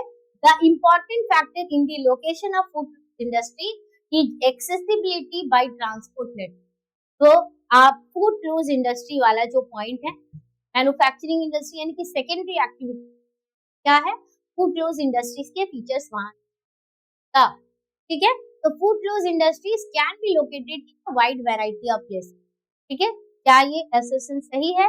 और उसके बेसिस पर इसका रीजन, इंपॉर्टेंट फैक्टर किस चीज पर डिपेंड करता है इसका लोकेशन? Accessibility by transport. चलिए चेक करते हैं correct answer. Correct answer is A, right? ये बात सही है कि food close industry can be located in a wide variety of places, ठीक है? ये कोई रॉ मटेरियल स्पेसिफिक नहीं होता है, और ये नॉन पॉल्यूटिंग भी होता है, ज्यादा पोल्यूट नहीं करता है। तो the important factor in the location of food flows industry क्या है? Accessibility by transport net. ठीक है, तो ट्रांसपोर्ट नेटवर्क के थ्रू एक्सेसिबिलिटी होना चाहिए, यानी कि ट्रांसपोर्ट फैसिलिटी नहीं होगी तो फूड फ्लोज इंडस्ट्री आपको नहीं मिलेगी। अच्छा, one important point is to इस ऑप्शन में जनरली बच्चों को इस सीक्वेंस याद होता है कि A and B are correct and R is the correct explanation of, और बी में both A and R true but R is not the correct explanation of. कई बार इस सीक्वेंस को चेंज कर दिया जाए, तो जब भी आप आंसर करेंगे आंख बंद करके मत टिक कर देना, बल्कि इन ऑप्शंस को correctly. Okay, now production of information is related to which one of the following sector? Primary, secondary, tertiary, quaternary. भाई प्रोडक्शन ऑफ इंफॉर्मेशन कहाँ मिलेगा? प्राइमरी, सेकेंडरी में, टर्शियरी या क्वाटरनरी? चलिए चेक करते हैं correct answer. Correct answer is production of information is in quaternary. Now the next, retail trading से related आपका क्वेश्चन है एमसीक्यू, और आपको आइडेंटिफाई करना है characteristics of what? Characteristics of retail trading. तो कैरेक्टरिस्टिक्स ऑफ रिटेल ट्रेडिंग को आपको आइडेंटिफाई करना है और आपको करेक्ट ऑप्शन है। तो this is concern with sale of goods directly to home consumers. हम डायरेक्टली कंज्यूमर को सेल करते हैं। Most of the retail trading कहाँ होता है? Takes place in fixed establishment और store. It is formed by home many middleman, traders and suppliers and hawkers, street peddling, automatic vending machine etcetera are its examples. तो अब retail trading के examples क्या correct है, तो कौन सा characteristics में से जो है वो करेक्ट है? तो चलिए चेक करते हैं option. Option B 1, 2 and 4 are correct, right? 1, 2, 4 are correct. तो देखिए this is concern with the sale of good directly to home, consumer को डायरेक्टली सेल करता है। ज्यादा से ज्यादा रिटेल ट्रेडिंग एक्टिविटी कहाँ पर होती है? फिक्स्ड एस्टैब्लिशमेंट में होती है। लेकिन रिटेल ट्रेडिंग जब हम डायरेक्ट कंज्यूमर को देते हैं तो यहाँ पर ये वाला जो कैरेक्टरिस्टिक्स है ये नहीं आएगा। नेक्स्ट क्या होगा सही? That is hawkers, street peddling, automatic vending, ये सारा। तो हॉकर्स लोग भी डायरेक्टली कंज्यूमर को सेल करते हैं, ठीक है। स्ट्रीट पेडलिंग करने वाले भी कंज्यूमर को सेल, ये सारे आपके एग्जाम्पल्स हो गए, रिटेल ट्रेडिंग के एग्जाम्पल्स हो गए। Which one of the following is known as big inch pipeline? भाई कौन सा जो पाइपलाइन है जिसे हम बिग इंच पाइपलाइन कहते हैं? Option A iron, sorry option A Iran, India विया पाकिस्तान। ऑप्शन बी है वो पाइपलाइन जो ईरान से कनेक्ट होकर के चाइना या अफगानिस्तान जाए। Option C Hazira, Vijaypur, Jagdishpur, and option D gulf of Mexico to north eastern USA. तो which pipeline is known as big inch pipeline? Correct answer क्या है? Gulf of Mexico to north eastern USA. कौन सा pipeline? Gulf of Mexico से north eastern USA में जो pipeline जाती है उस पाइपलाइन को हम क्या कहते हैं? बिग इंच पाइपलाइन कहते हैं। और हजीरा, विजयपुर, जगदीशपुर, HVJ ये पाइपलाइन इंडिया में है। Okay, next, two statement are given below, they are A and R. तो ए एंड आर को चलो डिस्कस करते हैं। Countries need to be cautious about dumped goods under what? Free trade. तो free trade के under में क्या होता है? डंपिंग ऑफ गुड्स देखने के लिए होता है। और डंपिंग ऑफ गुड्स जो है वो किसको ज्यादा हार्मफुल पहुंचाता है? डोमेस्टिक प्रोड्यूसर्स को। क्यों? क्योंकि जब दूसरे कंट्रीज के गुड्स इंडिया में बहुत ज्यादा आ जाएंगे, मान लेते हैं, और तब वो क्या होगा? उसका प्राइस कम होगा। तो प्राइस कम होगा तो हम अपने डोमेस्टिक गुड्स को कम खरीदेंगे, हम आउटसाइड गुड्स ज्यादा खरीदेंगे। तो इससे क्या होता है कि डोमेस्टिक प्रोड्यूसर्स को नुकसान होता है। अब देखते हैं इसका करेक्ट ऑप्शन क्या है। तो स्टूडेंट देखिए यहाँ पर सीक्वेंस चेंज किया, लेकिन मैंने आपको क्या बोला? इन दो सीक्वेंस को भी ध्यान से है आपको। चलिए चेक करते हैं। That is option D, that A and R जो है are true and R is the correct explanation. ये बात सही है कि कंट्रीज को लेकर कॉशियस होने की जरूरत है about dumped goods under free trade, क्योंकि फ्री ट्रेड में क्या होता है कि ट्रैफिक नहीं लगता है, कोई चार्जेस नहीं लगते, फ्री ट्रेड होता है उस पर्टिकुलर प्रोडक्ट से रिलेटेड। इसके वजह से क्या होता है कि दूसरा कंट्री मान लो हमारे कंट्री में लाके इतने प्रोडक्ट्स अपना रख दिया जिसकी जरूरत नहीं है, अब उसके दाम भी कम हो गए क्योंकि तो ट्रैफिक चार्जेस नहीं है। अब इससे क्या होता है कि डोमेस्टिक प्रोड्यूसर्स को, तो option D is the correct statement. तो डंपिंग ऑफ गुड्स बढ़िएगा। नेक्स्ट है choose the correct option to fill in the blank. Blanks type question आ गया, फिल इन द ब्लैंक्स है, लेकिन आपको ऑब्वियसली ऑप्शन मिलेगा। तो the ground water utilisation is very high. तो ग्राउंड वाटर का यूटिलाइजेशन कहाँ पर सबसे ज्यादा होता है? High in dash if the present rate, और मान लो जिस जगह की ये बात कर रहे हैं वहां इस तरह से ग्राउंड वाटर यूटिलाइजेशन कंटिन्यू रहा, यानी कि बहुत ज्यादा यूटिलाइज होगा, it would be very difficult to meet the water need. तो कौन सा स्टेट है? पंजाब, उड़ीसा, केरला, छत्तीसगढ़। चलिए चेक करते हैं correct answer. Correct answer is Punjab. Okay, तो पंजाब में ग्राउंड वाटर यूटिलाइजेशन जो है वो बहुत ज्यादा होता है, और अगर उसे कम ना किया गया तो आने वाले टाइम पे वाटर की को फुलफिल करना मुश्किल होगा। Now look at this table, है ना, कितने अलग अलग तरह से क्वेश्चंस आपको सीबीएसई पूछते। तो choose the correct option, fill in the blank in the flow chart. अब ये किससे रिलेटेड है? मिनरल्स से, और मिनरल्स के टाइप से रिलेटेड है। अगर हम टाइप ऑफ मिनरल्स के बारे में बात करें तो मेटेलिक और नॉन मेटेलिक मिनरल। ठीक है, अब यहाँ पर आपको नॉन मेटेलिक मिनरल्स में एक है फ्यूल मिनरल, एग्जाम्पल कोल है, लेकिन अदर नॉन मेटेलिक मिनरल्स का एग्जाम्पल यहाँ नहीं दिया है, यानी आपको दूसरे नॉन मेटेलिक मिनरल का एग्जाम्पल बताना पड़ेगा। ऑप्शन है गोल्ड, बी बॉक्साइट, सी ग्रेफाइट और डी मैंगनीज। तो कौन सा इसमें से आपका अदर नॉन मेटेलिक मिनरल में आएगा? करेक्ट आंसर क्या है? करेक्ट आंसर ग्रेफाइट है। Okay, next question, which one of the following places is the easternmost station of east-west corridor? तो इनमें से कौन सा प्लेस जो है ईस्टर्न मोस्ट स्टेशन है किसका? ईस्ट वेस्ट कॉरिडोर का। तो ईस्ट वेस्ट कॉरिडोर के मैंने 2 पॉइंट बताए, ईस्ट में कौन सा है, वेस्ट में कौन सा। अब यहाँ पर आपको क्वेश्चन में पूछा गया ईस्टर्न मोस्ट, तो that is what? Option B स्पीचर is the correct answer. Read the programs related to proposed Bharatmala umbrella scheme. बच्चों ये भारतमाला अम्ब्रेला स्कीम और आपका गोल्डन क्वाड्रिलेटरल ये पढ़ लीजिएगा, ठीक है। कोंकण रेलवे पढ़िएगा, इंडियन ट्रांसपोर्ट सिस्टम वाले पार्ट में से ये सारा कुछ पढ़िएगा। तो अब बात करते हैं भारतमाला अम्ब्रेला स्कीम। केयरफुली इससे रिलेटेड जो आपका इस प्रोग्राम से related propose Bharatmala scheme carefully and choose the correct option. तो backward areas, religious and tourist places connectivity programme है। तो क्या भारतमाला अम्ब्रेला स्कीम क्या backward area, religious area, tourist places को एक दूसरे से कनेक्ट करने का प्रोग्राम है? ऑप्शन 2 यानी कि स्टेटमेंट कहता है to interconnect 4 metropolitan cities of the country. तो क्या ये 4 मेट्रोपॉलिटन सिटीज कौन कौन से? दिल्ली, मुंबई, कोलकाता और चेन्नई, क्या इसको कनेक्ट करने का प्रोग्राम है? नेक्स्ट क्या है? To develop state roads in adjoining coastal areas, इससे रिलेटेड प्रोग्राम है।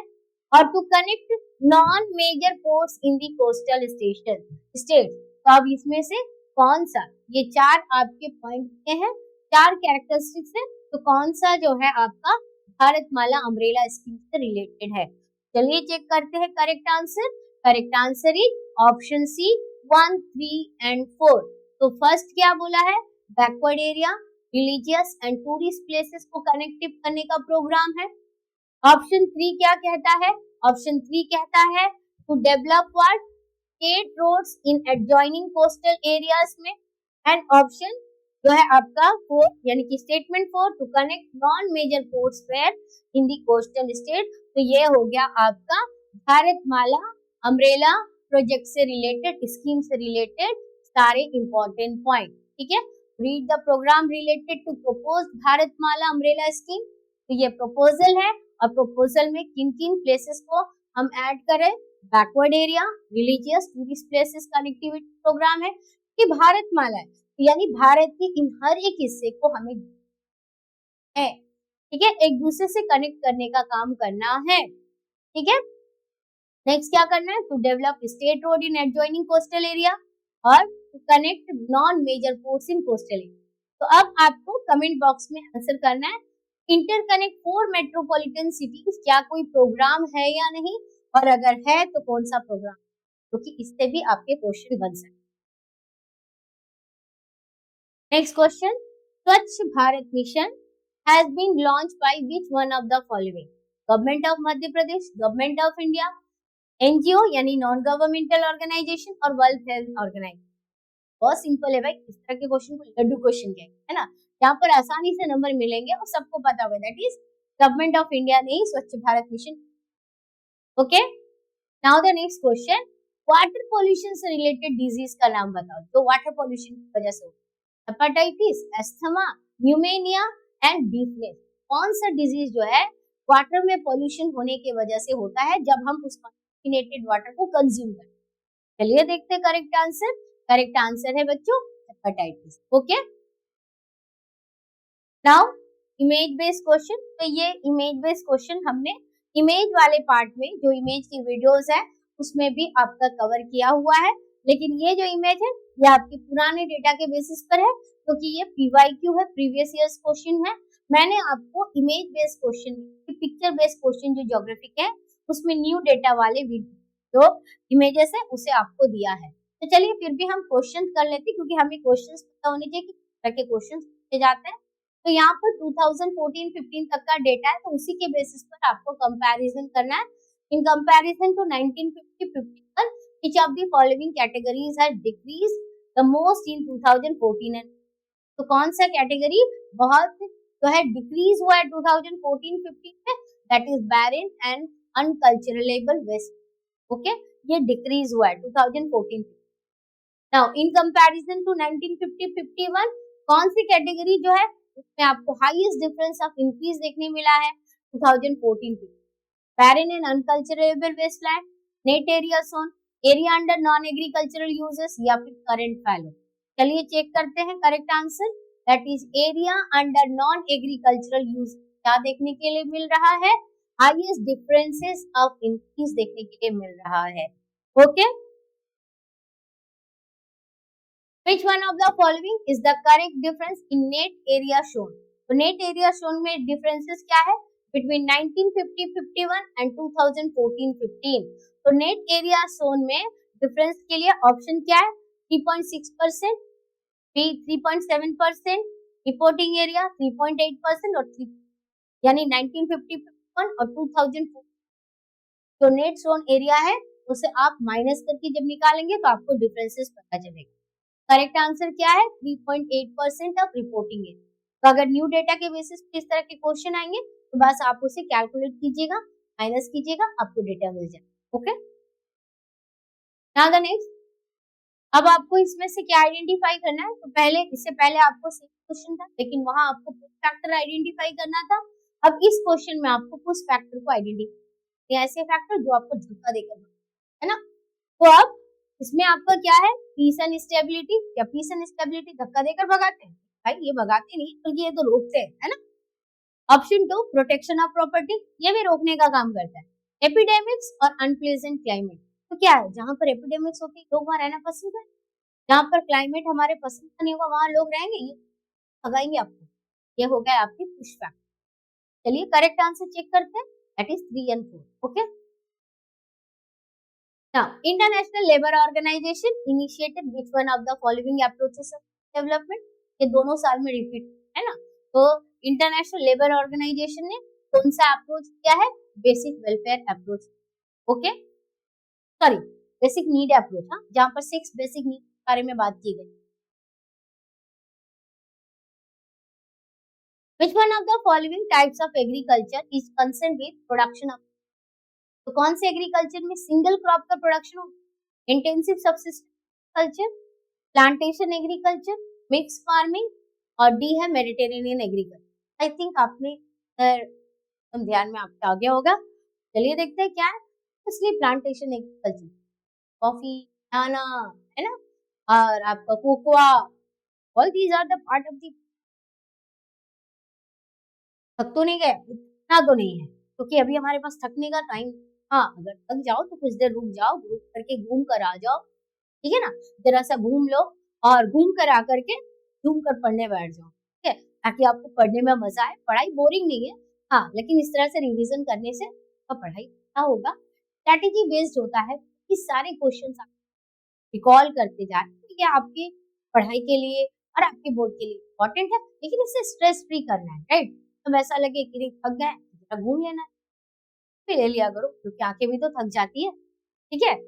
Now the next question, match column 1 with column 2 and choose the correct option.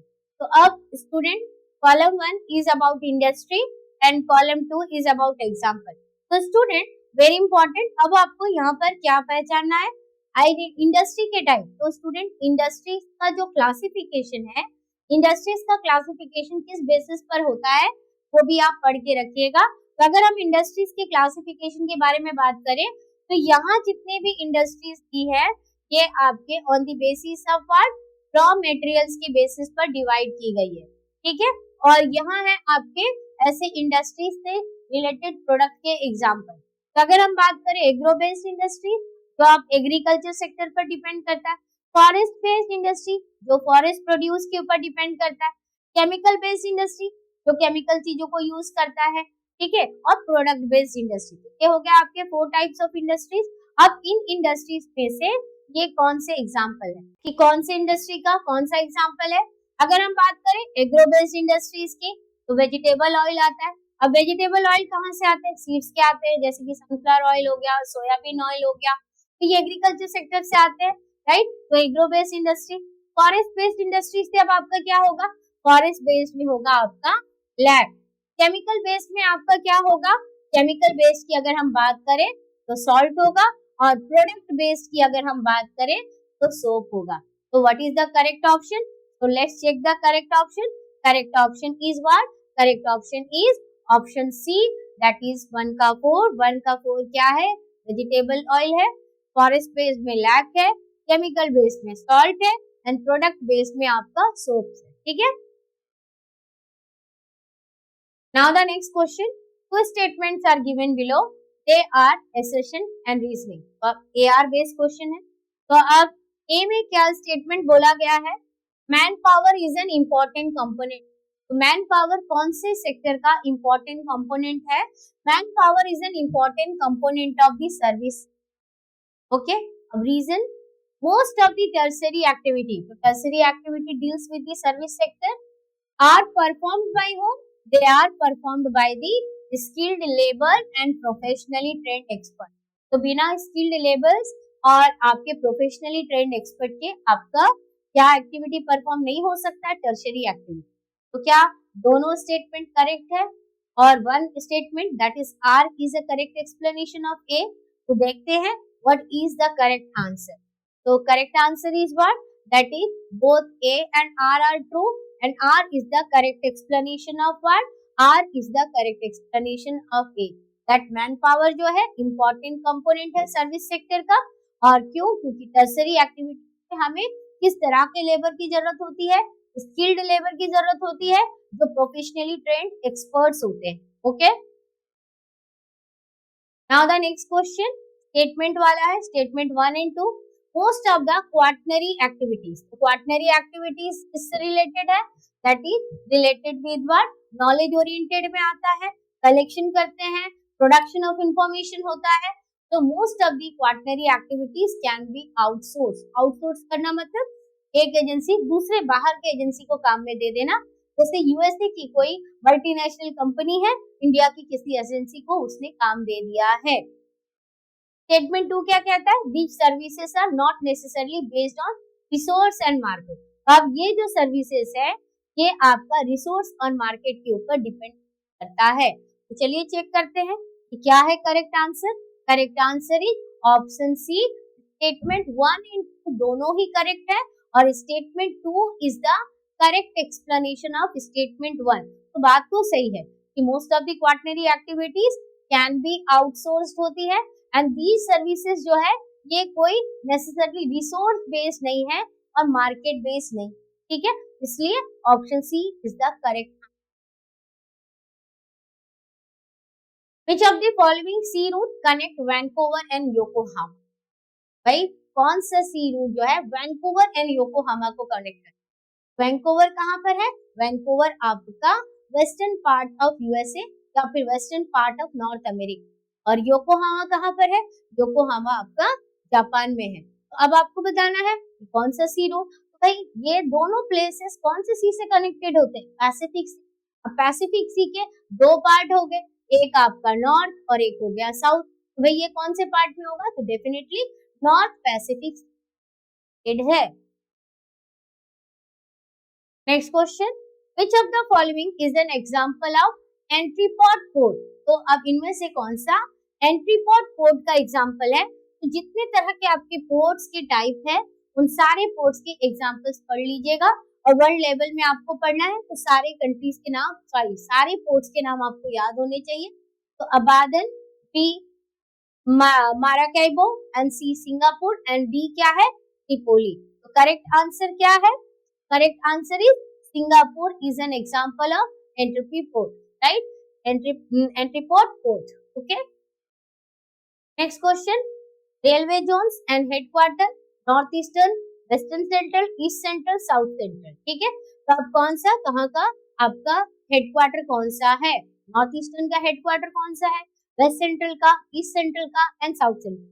तो स्टूडेंट मैंने आपको बताया है बच्चों, आप जितने भी रेलवे जोन्स के हेडक्वार्टर से पर जरूर चाहिए क्वेश्चन आ, ठीक है? तो करेक्ट आंसर चेक करते हैं। करेक्ट आंसर क्या है? Option C, that is what? Option C is the correct answer. North eastern का हेडक्वार्टर कहाँ पर है? तो नॉर्थ ईस्टर्न का हेडक्वार्टर हो गया आपका गोरखपुर। ठीक है, नॉर्थ ईस्टर्न का हेडक्वार्टर क्या है? नॉर्थ ईस्टर्न रेलवे जोन का हेडक्वार्टर हो गया आपका गोरखपुर। वेस्ट सेंट्रल का आपका हेडक्वार्टर कौन सा होगा? वेस्ट सेंट्रल का हेडक्वार्टर हो गया जबलपुर। ईस्ट सेंट्रल का हेडक्वार्टर हाजीपुर। और साउथ सेंट्रल का आपका कौन सा हो गया? सिकंदराबाद। ठीक है, तो ये हो गया आपके correct answer. Arrange the following commodities of Indian export. Important, तो ये एमसीक्यू में दिया है, तो ये एक्चुअली डेटा बेस्ड है, तो डेटा को याद कर लेना। डेटा को याद कर लेना। Arrange the following commodities of Indian export during 2016-17 in descending order. Descending order का मतलब क्या है? बड़े से छोटा, यानी ज्यादा से कम। असेंडिंग होगा तो कम से ज्यादा। असेंडिंग में क्या होगा? कम से ज्यादा। और अगर डिसेंडिंग होगा तो भाई ज्यादा से कम की तरफ। ठीक है, order of their percentage and choose the correct option.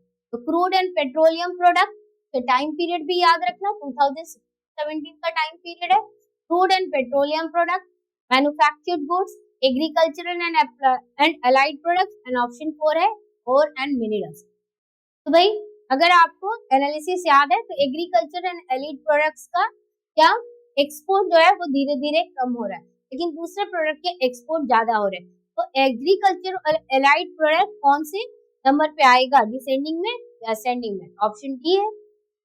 क्या है? That is option D. आपका सबसे पहले कौन सा आएगा डिसेंडिंग ऑर्डर में? ज्यादा होगा आपका मैन्युफैक्चर्ड गुड्स, उसके बाद आपका आएगा agriculture and allied product.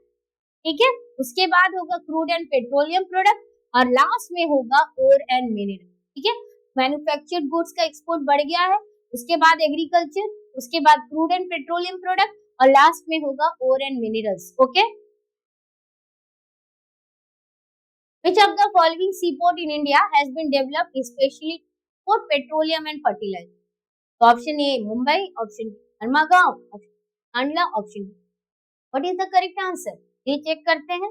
Correct answer is Kandla, और कांडला का नया नाम क्या है? कांडला पोर्ट का दीनदयाल उपाध्याय पोर्ट। तो ये याद रखिएगा। Which of the following are the correct two terminal places of north-south corridor?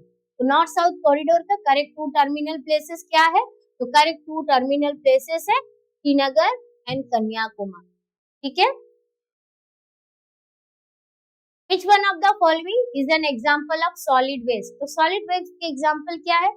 Kitchen discarded item, polythene bag, plant leaves and branches, old newspaper. तो भाई सॉलिड वेस्ट जो कचरे में हम फेंक देते हैं, डिस्कार्डेड ओल्ड मटेरियल्स होते हैं, मटेरियल्स होते हैं, तब इनमें से कौन सा होगा? तो करेक्ट आंसर क्या है? जल्दी चेक करते हैं। पॉलीथीन बैग्स जो है करेक्ट आंसर होगा। इसके अलावा फ्लॉपी स्टिक्स ये सब कुछ हम फेंक देते हैं, या फिर ग्लासवेयर्स होते हैं, ये सब कुछ हम फेंक देते हैं। तो ये सारे जो है ये आपके इसमें आता है solid waste. Example of what? Solid waste. Okay, read the following source of land pollution. अब लैंड पॉल्यूशन क्यों होता है? Carefully and choose correct option. So that is improper human activities, untreated industrial waste, practice of primitive subsistence agriculture, use of pesticides and fertilizers। तो अब आपको identify करना है land pollution के पीछे रीजन क्या है। ठीक है, तो चलिए चेक करते हैं correct answer. Option C is the correct option, that is 1, 2 and 4। तो इम्प्रॉपर ह्यूमन एक्टिविटीज जिसकी वजह से डेफिनेटली क्या होता है? लैंड डिग्रेडेशन होता है। अनट्रीटेड इंडस्ट्रियल वेस्ट भी रेस्पॉन्सिबल है आपके लैंड पॉल्यूशन के लिए। ये मत सोचिएगा कि केवल वाटर पॉल्यूशन भी रेस्पॉन्सिबल है, ऐसा नहीं है। नेक्स्ट है आपका practice of primitive subsistence agriculture. तो भाई प्रिमिटिव सब्सिस्टेंस एग्रीकल्चर जो है इसके लिए रेस्पॉन्सिबल नहीं है, क्योंकि उसमें ना कोई फर्टिलाइजर ना कोई पेस्टिसाइड्स हम लोग यूज करते थे। एंड ऑप्शन 4 है use of pesticides and fertilisers. तो डेफिनेटली इसकी वजह से क्या होता है? इसकी वजह से लैंड डिग्रेडेशन। ये ऑप्शन नहीं है, बाकी भी इसके ऑप्शन। और ये आपका ऑप्शन कौन सा है? Option is the correct answer. Now the next question, read the following characteristics of what? Read the following characteristics of wholesale trading carefully and choose the correct option. तो characteristics of what? Wholesale trading. तो wholesale trading की characteristics क्या है? तो अब तक retail trading आ गया, chain stores आ गए, डिपार्टमेंटल स्टोर्स आ गया, है ना। ये सारे पॉइंट हमारा कंप्लीट हो गया था, लेकिन अब आया है क्वेश्चन आपका क्या? Wholesale trading. इसीलिए मैं हमेशा कहती हूँ बच्चों कि जब भी हम इस तरह के एमसीक्यू करते हैं तो लगभग सारे पॉइंट कवर होते चले जाते हैं, सारे टॉपिक कवर होते चले जाते हैं। तो अब बात करते हैं features of wholesale trading. It is constituted by numerous intermediary. कई सारे इंटरमीडियरीज होते हैं होलसेल ट्रेडिंग में, मर्चेंट्स होते हैं एंड सप्लाई हाउसेस होते हैं। होलसेलर्स जो है often extend credit to retail stores. ये उधार भी देते हैं, उधार में भी सामान देते हैं रिटेल स्टोर्स को। जनरली रिटेलर्स जो होते हैं operate very largely on the wholesalers capital. And mail order, automatic vending machine, street vendors are some of its example. तो चलिए चेक करते हैं what is the correct answer. Correct answer is option A, that is 1, 2 and 3 indicate constituted by what? Numerous intermediaries, merchants and supply houses, wholesale often extended। तो definitely wholesalers जो होते हैं वो उधार में भी लोगों को सामान देते हैं, और generally retailers जो होते हैं ऑपरेट करते हैं very largely पर wholesalers के कैपिटल के ऊपर। लेकिन mail order is not an example of this wholesale trading। Which one of the following is the headquarter of World Trade Organization? World Trade Organization का headquarter कौन सा है? Correct answer is Geneva is the headquarter of World Trade Organization. Okay. Now two statements are given below. They are A and R. तो A and R industries जो है A में क्या कहते हैं? Industries based on ores are located close to the source of raw materials। तो यानी वो इंडस्ट्री जो कोर्स के ऊपर डिपेंड करती है। क्या आयरन और हो गया, मैंगनीज और हो गया। तो iron ores are located close to the sources of raw material. तो इंडस्ट्रीज मैक्सिमाइज प्रॉफिट। इंडस्ट्रीज किस तरह से अपने प्रॉफिट को मैक्सिमाइज करता है? By reducing transportation cost. तो डेफिनेटली अगर आपका ट्रांसपोर्टेशन कॉस्ट ज्यादा हो जाएगा तो फिर प्रॉफिट कैसे जनरेट? ओके, तो चलिए देखते हैं क्या है इसका correct answer. Option C A and R correct है, and R is the correct explanation। तो इंडस्ट्रीज बेस्ड ऑन ओर्स कहाँ पर क्लोज होते हैं? To the source of raw materials, ताकि हमें बहुत दूर से सामान मंगाना ना पड़े, क्योंकि जितने दूर से हम रॉ मटेरियल्स मंगाएंगे तो ज्यादा हमारा ट्रांसपोर्टेशन कॉस्ट पड़े। ठीक है, एंड इंडस्ट्रीज क्या करते हैं? They are maximising profit by reducing what? Transportation cost. So option C is the correct one. Okay, now the next question, which one of the following is the false reason for high growth rate of urban population in? तो urban population का जो high growth हो रहा है उसमें ये false है। तो आपको एक स्टेटमेंट आइडेंटिफाई करना है जो गलत है, लेकिन बाकी 3 आपको करेक्ट मिल रहे जो आपको स्टडी करना है, राइट, लर्न करना है, समझ करके जाना एग्जाम के लिए। तो हाई ग्रोथ रेट के पीछे फॉल्स रीजन क्या है? Higher economic development in cities, improvement in health condition in cities, rapid expansion of urban areas, and option D, availability of employment opportunities. अब इनमें से कौन सा करेक्ट ऑप्शन होगा? Correct option is rapid expansion of urban areas. ठीक है, तो high growth rate of urban population के पीछे क्या है? क्या rapid expansion of urban areas है? This is false. तो अर्बन पॉपुलेशन का रैपिड हाई ग्रोथ क्यों है? Because of higher economic development है सिटीज में, इंप्रूवमेंट किसमें है? Health condition in cities and availability of what? Employment opportunities. यानी कि अर्बन पॉपुलेशन, अर्बन एरियाज में आपको क्या क्या फैसिलिटीज मिलती है? आपका हायर इकोनॉमिक डेवलपमेंट देखने के लिए मिलता है, improvement in health condition in cities और availability of employment opportunities in cities, जिसकी वजह से अर्बन पॉपुलेशन में हाई ग्रोथ रेट देखने के लिए मिलता है। लेकिन rapid expansion of urban area का एक्सपेंशन हो रहा है इसीलिए उसमें रैपिड पॉपुलेशन ग्रोथ है, तो ऐसा नहीं है। Next question, which of the following states has the highest percentage of urban population? भाई कौन सा स्टेट का highest percentage of urban population? Option A Maharashtra, option B Goa, option C Kerala, option D Gujarat. चलिए चेक करते हैं correct answer. Correct answer is what? Goa. Goa का highest percentage of urban population. इस तरह से आपको ऐसे स्टेट के नाम याद रखने हैं जिसके आपके highest percentage of rural population है। ठीक है, फिर यूनियन टेरिटरीज के भी नाम याद रखते हैं जहां पर आपका highest percentage of urban population है और जहां पर आपका highest percentage of rural population. Okay, the characteristics of an agriculture crop in India are given below. अब आपका एक क्वेश्चन आ गया लैंड रिसोर्सेज से और क्रॉप से। तो बच्चों क्रॉप से रिलेटेड ऐसे क्वेश्चंस आते हैं, तो आपको जितने सारे क्रॉप्स है उन क्रॉप्स के ज्योग्राफिकल फीचर्स को आपको पढ़ना है, या फिर उन क्रॉप्स के जो highest producing state, largest producing state, world में उनका रैंक कौन सा है, वर्ल्ड में दूसरे कंट्री अगर कोई है जिसका फर्स्ट है, इंडिया का कौन सा है, ये सारे रैंक आपके बुक में दिए हैं, आपको याद रखना है। ठीक है, तो अब बात करते हैं एक क्रॉप को आपको आइडेंटिफाई करना है। ये ट्रॉपिकल ह्यूमिड एरिया का क्रॉप है। West Bengal farmers grow it 3 crops in a year. West Bengal के फार्मर्स इसके 3 क्रॉप ग्रो करते हैं साल में। It is grown as kharif crop के रूप में ग्रो किया जाता है। In north western part of west Bengal, Uttar Pradesh और Punjab are major producing state. What is the correct answer? चलिए चेक करते हैं। करेक्ट आंसर डेफिनेटली जब वेस्ट बंगाल की बात आती है तो इट इज राइस है, और वेस्ट बंगाल इसके 3 क्रॉप ग्रो करता है, और वो 3 क्रॉप जो है वो क्या है? अमन, आउस एंड बोरो। ठीक है, अमन, आउस एंड बोरो। तो ये अमन, आउस और बोरो क्या है? These are the different rice crop that is grown in India. ठीक है,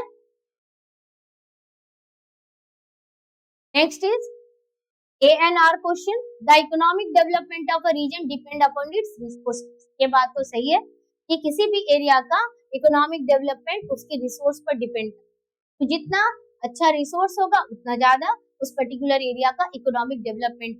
लेकिन क्या resource based is the only factor for the economic development? चलिए देखते हैं नेक्स्ट पॉइंट में क्या बोला है। Economic development required technologies as well as investment. भाई इस रिसोर्स बेस्ड एरिया से ही केवल जो है रिच रिसोर्स बेस्ड एरिया होने से डेवलपमेंट नहीं होगा, बल्कि इसके लिए आपको टेक्नोलॉजी भी लगेगी और हाई कैपिटल इन्वेस्टमेंट भी लगेगा। चलिए देखते हैं करेक्ट आंसर क्या है। Correct answer both A and R correct, and R is what? Correct explanation of A. तो option C is the correct one. Okay, now national waterway और रिवर, तो कौन सा वाटरवे, नेशनल वाटरवे कौन से river पर है? National waterway 1, national waterway 2, national waterway 4 और नेशनल वाटरवे 5। तो what is the correct option? अगर आप नेशनल वाटरवे नंबर 1 अभी मैंने कुछ देर पहले ही आपको बताया, तो what is that? National waterway number 1 आपको कौन से रिवर में मिलता है?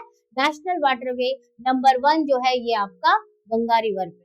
ठीक है, तो ए का ऑप्शन क्या हो गया? ए का ऑप्शन ए हो गया, लेकिन अब इसके पहले के बाकी 2 ऑप्शन कट हो गए। तो अब बात करते हैं कि नेशनल वाटरवे 2, 4 और 5 क्या होगा? आप इसे मैच करने की कोशिश कीजिए कि नेक्स्ट जो है आपका क्या होगा। Option D is the correct answer, that is national waterway number 1 आपका गंगा हो गया। अब बात करते हैं नेशनल वाटरवे नंबर 2 कौन सा होगा, ब्रह्मपुत्र। तो गंगा के बाद ब्रह्मपुत्र, तो 1 हो गया गंगा, 2 हो गया ब्रह्मपुत्र। ओके, अब इसके बाद में नेशनल वाटरवे 4, अब कौन सा नेक्स्ट मेजर रिवर, गोदावरी। इस तरह से आपको याद करना है, ठीक है। ये हो गया नेशनल वाटरवे नंबर 4। और नेशनल वाटरवे नंबर 5 कौन सा है, ये आपका मताई रिवर। आप कैसे याद करेंगे, 1 और 2 को कैसे याद रखेंगे, national waterway number 1 Ganga is the important major river of our country, और 1 हो गया। उसके बाद ब्रह्मपुत्र, तो Brahmaputra national waterway number 2, national waterway 4 south में चले जाते हैं गोदावरी, और नेशनल वाटरवे नंबर 5 मताई river. Okay, now the next question, which of the following is an example of modern city. इनमें से कौन सा एक एग्जांपल है मॉडर्न सिटी का, यानी कि on the basis of evolution ancient medieval modern। option A Surat, option B Nagpur, option C Madurai, and option D Hyderabad। what is the correct answer? Definitely Surat is an example of modern city because it was established during, right? choose the correct option related to garrison towns in India। ठीक है, garrison towns के example कौन से हैं, क्या रानीगंज, डिगबोई और झरिया है, माओ, बबीना और Udhampur. Option C Itarsi, Katni, Kandla. Option D Modinagar, Jamshedpur, Bhilai. तो आपका गैरिजन टाउन जो डिफेंस पर्पस के लिए डेवलप किए जाते हैं, इनमें से कौन सा टाउन जो है, कौन सा लिस्ट ऑफ टाउन जो है that is develop for the defence purpose, correct answer क्या होगा, माओ, बबीना एंड उधमपुर। तो ये हो गए आपके गैरिजन टाउन के example. Okay, now carefully identify the type. अब यहाँ पर आपको आइडेंटिफाई करना है टाइप। अब ये टाइप किससे रिलेटेड है, related with the settlement. Type is related with what, this is related with settlement. It is seen in the form of isolated huts in the forest, माने एक आइसोलेटेड हट्स, माने बहुत दूर में एक जो है हट बना हुआ है फॉरेस्ट में। It is visible on the slopes of small hill. This kind of settlement are found in different parts of our Meghalaya, Uttarakhand and Himachal Pradesh. तो भाई ये कौन सा सेटलमेंट होगा, न्यूक्लिएटेड, फ्रैगमेंटेड, हैमलेटेड और डिस्पर्स सेटलमेंट। तो what is the correct answer, this is an example of what, this is an example of disperse और isolated settlement. Okay, now Indian railway was introduced in 1850 and a railway line was constructed from dash to dash covering a distance। भाई पहला railway line कहां से कहां तक बना था, Bombay to Thane, Kolkata to Hooghly, Chennai to Madurai, Bangalore to Calicut. तो करेक्ट आंसर है बॉम्बे से, ठीक है। और कौन से साल में बना, 1853। देख रहे हैं किस तरह से आपके सारे टॉपिक रिवाइज हो रहे हैं। अब डरने की जरूरत नहीं है, स्ट्रैटेजी करेक्ट है, पढ़ते रहिए। Now, which one of the following human body system gets affected the most by water pollution? तो वाटर पॉल्यूशन की वजह से ह्यूमन बॉडी का कौन सा पार्ट जो है सबसे ज्यादा affected, nervous system, circulatory system, respiratory system या फिर डाइजेस्टिव, इस वाला क्वेश्चन, दिमाग वाला क्वेश्चन है। तो चलिए करेक्ट आंसर क्या है, डेफिनेटली हम पानी पीते हैं तो पेट खराब होता है, डाइजेस्टिव सिस्टम बिगड़ता है ना। Okay, now which of the following tribes is in majority in Jhabua district of Madhya Pradesh? भाई झाबुआ डिस्ट्रिक्ट ऑलरेडी हमने रिवीजन कर लिया इसके पहले के वीडियो में। तो यहाँ पर कौन सा ट्राइबल कम्युनिटी है, तो भील्स है। ऐसे क्वेश्चन में हमको ज्यादा टाइम नहीं वेस्ट करना, फटाफट करते चले जाना। तो ऑलरेडी हमारा डिवाइस हो, देखिए फिर से आ गया डेमोग्राफिक ट्रांजिशन वाला पैराग्राफ, फिर से ऑलरेडी हमने किया हुआ है। अब बस इससे रिलेटेड जो अलग से क्वेश्चन है वो पढ़ते हैं। In which one of the following stage or stages natural growth of population were almost stagnant? यानी कि कौन से स्टेज में जो नेचुरल ग्रोथ है वो एकदम स्टैग्नेंट है। तो that is 1, only 2, only 1 and last, only and last। तो भी मैंने बताया था, बस यहाँ क्वेश्चन को जरा घुमा के दिया है। चलिए चेक करते हैं करेक्ट आंसर क्या है। आप भी अपना आंसर जरूर से दीजिएगा, ठीक है। तो correct answer only 1 and last में हमने बताया था, जिस समय आपका नेचुरल ग्रोथ जो है वो बहुत ही क्या था, स्टैग्नेंट था। सीबीआर पहले फेज में हाई था, सीडीआर भी हाई था, लास्ट फेज में सीबीआर भी लो है और सीडीआर भी लो है, ठीक है। In which of the following stage और stages the death rate decline, सबसे ज्यादा डेथ रेट कब डिक्लाइन करता है? तो फर्स्ट स्टेज में डेथ रेट डिक्लाइन है, हाईएस्ट है। ओनली टू आपका ओनली सेकेंड स्टेज में या फिर आपके दूसरे ऑप्शन। देखिए correct answer is what? Correct answer is only two. ठीक है, तो in which of the following stage और stages the death rate decline the most? Only second. ठीक है, और बाद में तो वो पूरा लो हो गया, दोनों ही लो था। ठीक है, विच one of the following countries is an example of second stage? तो आपकी उस इमेज में दिया हुआ है कि कौन से कंट्री आज के टाइम पे, ठीक है, Kenya, Bangladesh, Japan, Canada. Stages है, स्टेजेस है, first stage, second stage, third stage. तो अब इनमें से कौन सा कंट्री सेकंड स्टेज में है? तो सेकंड स्टेज में क्या है, बर्थ रेट जो है स्टार्ट में आपका क्या रहता है, वो हाई रहता है, बट वो धीरे धीरे डिक्लाइन करता है, लेकिन डेथ रेट डिक्लाइन कर जाता है। तो अब देखें कि कौन सी कंट्री आती है इसमें, आपका एग्जाम्पल कौन सा है?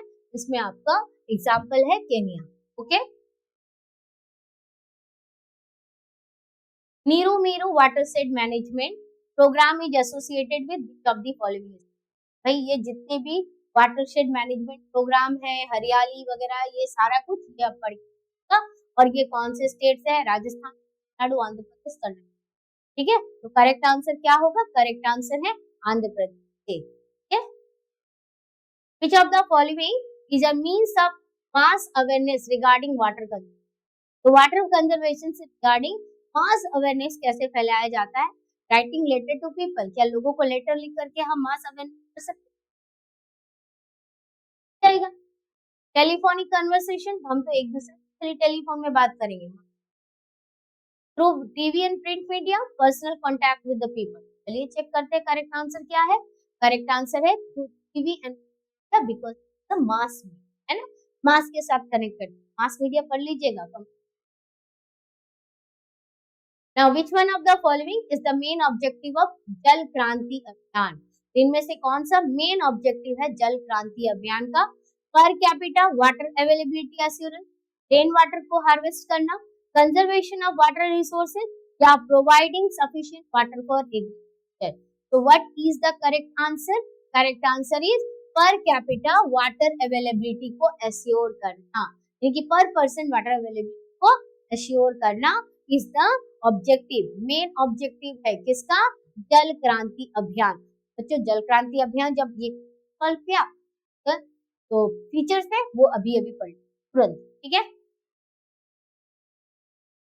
Next AR, now free international trade can prove to be detrimental to under developed countries. ठीक है, फ्री इंटरनेशनल ट्रेड क्या प्रूव करता है? डिटरमिनेंटल to the underdeveloped countries. Reason क्या है? That underdeveloped countries are not at par to compete with developed countries. तो underdeveloped countries के तो underdeveloped countries जो है क्या ये developed countries के साथ compete कर सकते हैं? Definitely नहीं कर सकते हैं। तो अब हम चेक करते हैं कि इसका correct answer क्या है। But both A and R correct and R is the correct explanation of A. ठीक है, तो that is option C, क्योंकि free international trade can prove detrimental to the under developed countries, जिससे international market को reach करने का मौका मिलता है, लेकिन अंडर डेवलप्ड कंट्रीज कभी भी डेवलप्ड कंट्रीज के साथ में compete। Now, which of the following fact about jute cultivation in India is true? Jute cultivation पढ़ लीजिएगा, कॉटन का कल्टीवेशन पढ़िएगा। ठीक है, तो which of the following fact about what? Jute cultivation in India is West Bengal is the leading jute producing state. Jute is cash crop for Punjab and Haryana. Madhya Pradesh and Maharashtra are other leading jute producing states. India produces about 30% of the jute production of the world. Production से सारे feature, cotton से related सारे features एक बार जरूर से आप अपने land resources वाले चैप्टर से उन सारे क्रॉप्स के बारे में जरूर से पढ़िएगा। चलिए देखते हैं करेक्ट आंसर क्या है। आपको देखना क्या है, ट्रू स्टेटमेंट को आइडेंटिफाई करना है। तो what is the true statement? That West Bengal is the leading producer of jute, ये सही है, बाकी सारे आपके जो है रॉन्ग है। Okay, next read the following information carefully and identify the correct option for the crop. So grown in Kharif season, mainly grown in semi-arid area in India. Gujarat and Maharashtra are the leading producer state. तो अब इस crop को identify करना है. खरीफ season का crop है, mainly कब grow करता है? सेमी एरिड एरिया में ग्रो करता है. और कहाँ पर? गुजरात एंड महाराष्ट्र इसकी लीडिंग प्रोड्यूसर. भाई ऐसा कौन सा क्रॉप है जिसके लीडिंग प्रोड्यूसर्स कौन है? गुजरात एंड महाराष्ट्र. मेरे ख्याल से आपने आइडेंटिफाई कर लिया होगा और आपका आंसर भी करेक्ट होगा. Definitely cotton is the correct answer, right.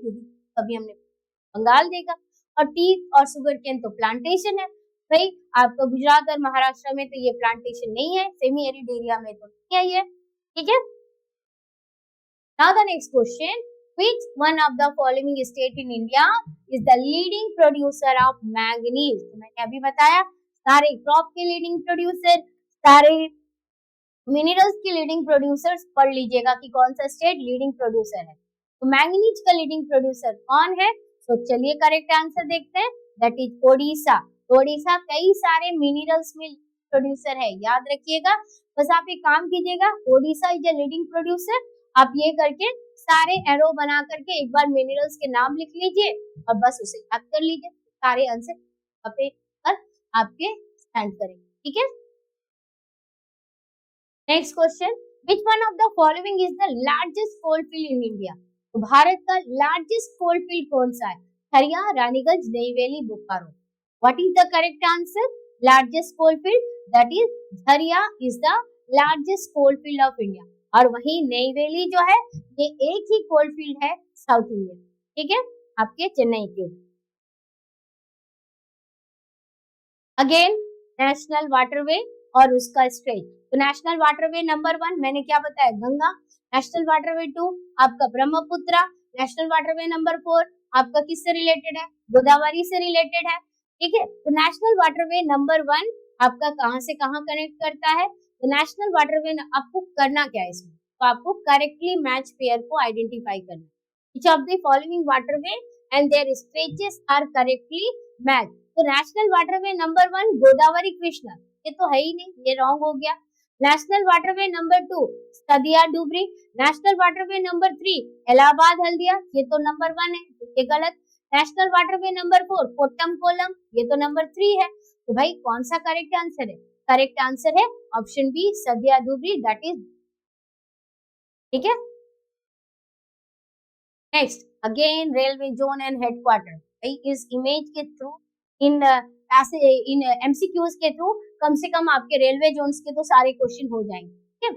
Option A northern railway, south central railway, southern railway और ईस्ट सेंट्रल रेलवे. तो अभी अभी हमने इतने सारे कई सारे रेलवे के नाम देखे थे. तो नॉर्दर्न रेलवे का हेडक्वार्टर कौन सा है?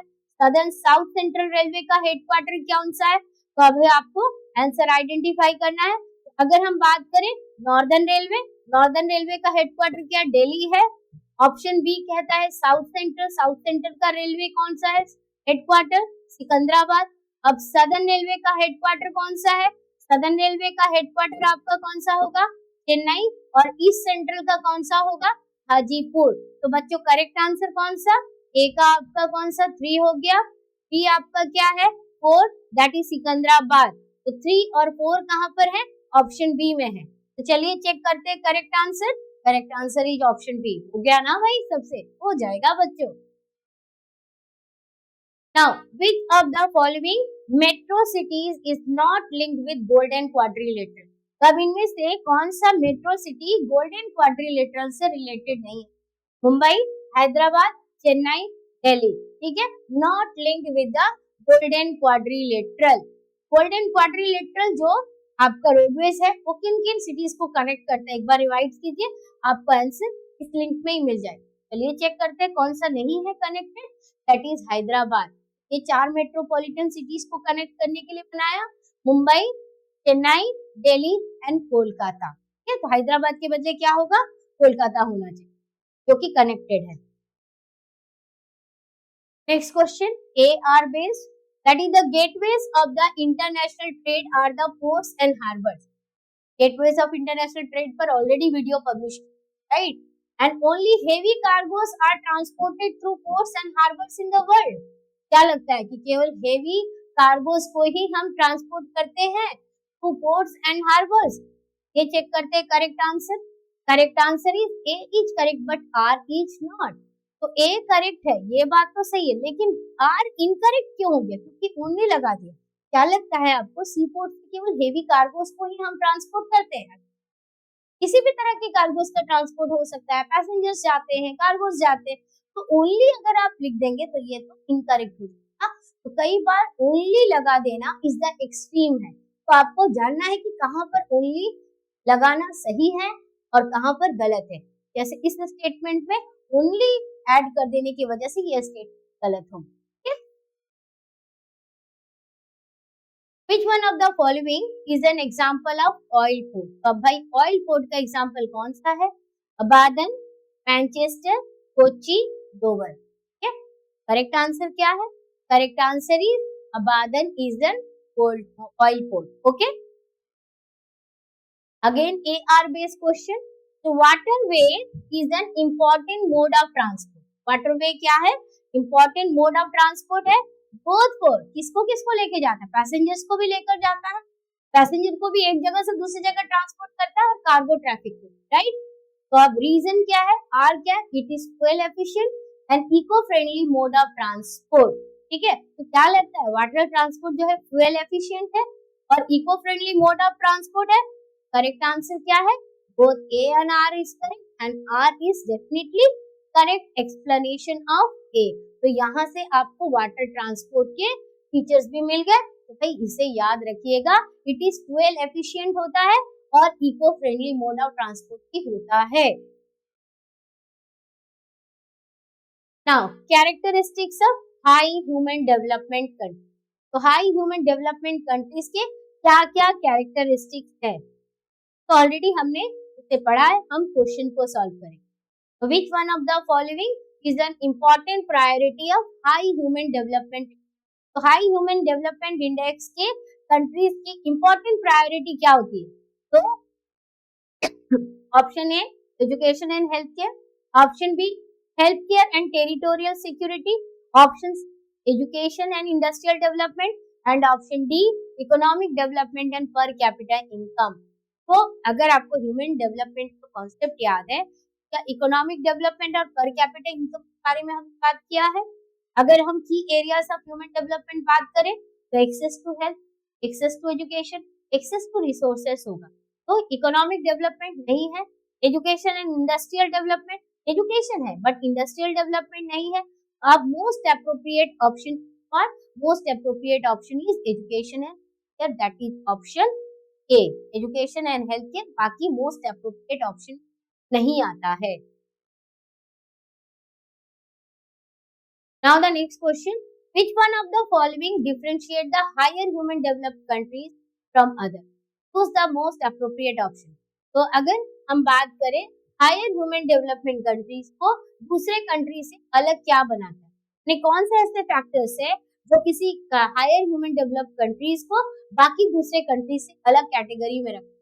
Higher gross domestic production, higher investment in social sector, higher industrialization, higher per capita income।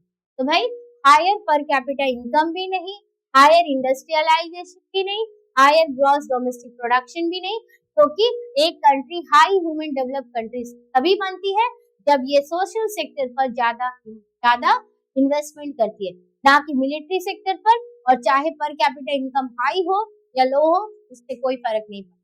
ठीक है, so higher investment in social sector। now how many countries are under high human development index category? तो भाई ये पुराना वाला option है, अब नए वाले ऑप्शन को देखिएगा कि नए वाले ऑप्शन में आपका कितने वेरी हाई में आते हैं, कितने हाई में है, कितने आपके मीडियम है और कितने आपके जो है लो लेवल डेवलपमेंट आता है। As per this particular point कितने जो आपके हाई ह्यूमन डेवलपमेंट में आते हैं, 53 इज द करेक्ट आंसर।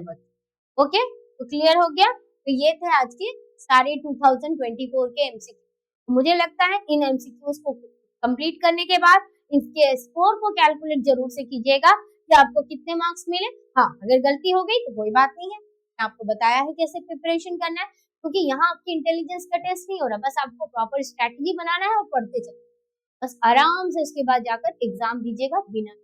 ठीक है student, thank you for watching this video. And one very important point कि अगर आपको ये वीडियो पसंद आ रहे हैं, हमारे चैनल्स के आपके काम के हैं, आपके काम आ रहे हैं, तो बच्चों इसे लाइक शेयर सब्सक्राइब जरूर से कीजिएगा और ज्यादा से ज्यादा दोस्तों को दीजिएगा। Thank you once again for watching this video.